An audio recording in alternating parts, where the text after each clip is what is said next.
शाळेला सुट्टी पडली की गावातली ही अशी बिनभिंतीची जीवनशाळा सुरू. आता आम्ही ही भिरंडा फोडतो, ज्याला मराठीत कोकम म्हणतात, इंग्रजीत गार्शिनिया इंडिका. याचं ट्रॅडिशनल प्रोसेसिंग आज आपण समजून घेतोय. जंगलात जाऊन आम्ही कोकमाची ताजी फळं गोळा केली, ती घरी आणून धुतली आणि आता ती आम्ही फोडतोय. कोकमाची फळं फोडल्यानंतर आतमध्ये तुम्हाला बिया आणि अगदी लाल भडक असा रस मिळतो. तो रस आणि बिया आपण एका टोपलीमध्ये वेगळा काढून घेतला. तो रस खाली पाझरतो आहे, तो एका भांड्यात जमा केला.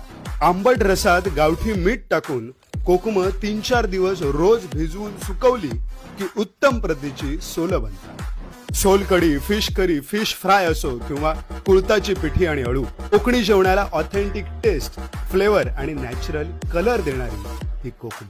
कोकमच्या ताज्या फळात साखर भरून उन्हात ठेवली तर उत्तम सरबत सुद्धा बनते. बाजारातील सरबतापेक्षाही युनिक फ्लेवर, नैसर्गिक रंग आणि सुगंध असतो त्याला.